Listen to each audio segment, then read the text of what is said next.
Hey Josh, I wanted to show you my reloading setup. Oops, looks like I don't have a cover on my powder charger.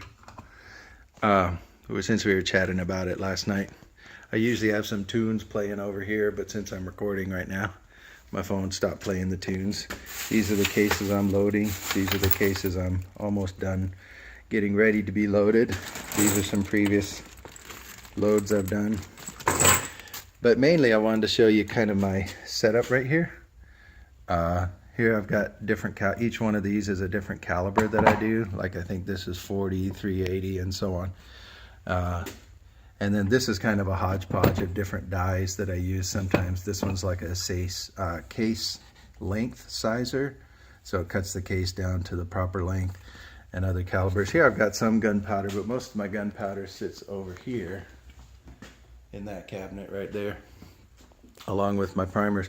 I've got this one out because that's the next one I'm going to use, and the one I'm using right now is right here. Okay, so now on to the main thing. This is a 5-stage press. So the first stage, this guy you can see has a little pin sticking out the bottom right here, and that gets rid of the old primer. And this particular one sizes the neck of the case, so just this very top bit right here. The rest of the case doesn't need to be sized if you're using it in the same gun again, but the neck needs to be sized so it'll hold the new bullet. So I put my round in here and slide it into place.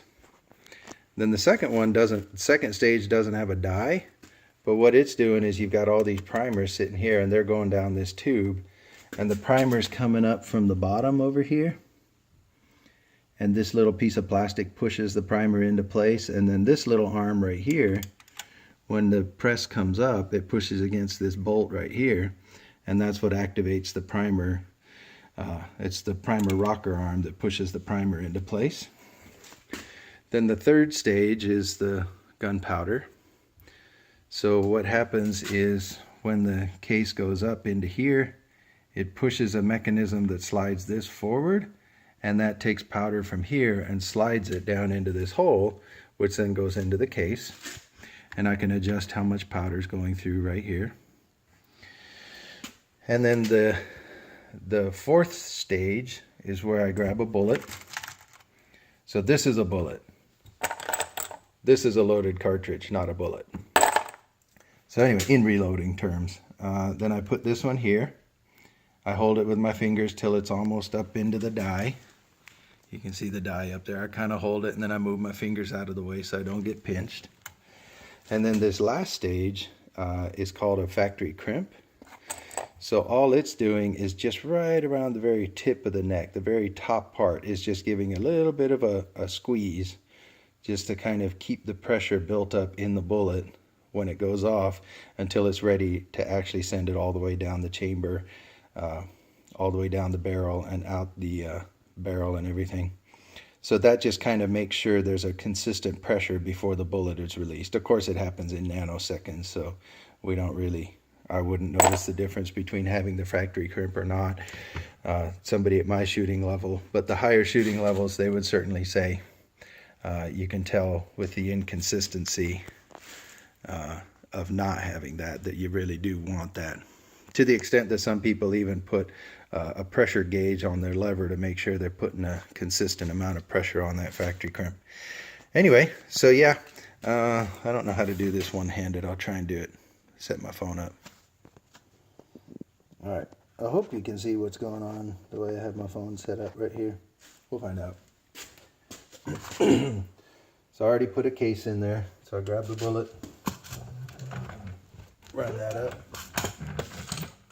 and that's one loaded cartridge. And I always check the neck and check the primer and give it a shake, make sure there's powder in there like I expect.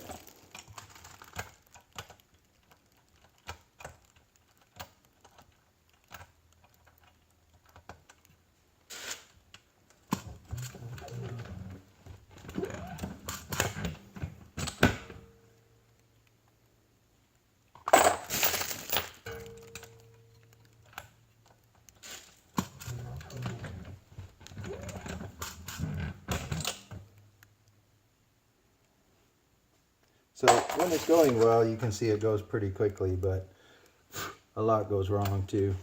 So very often going a lot slower than this, fixing things, figuring out what broke, whatever like that. All right, so anyway, you can see this guy didn't get a primer, so I need to figure out why and go fix that. All right, man, hope you like watching this.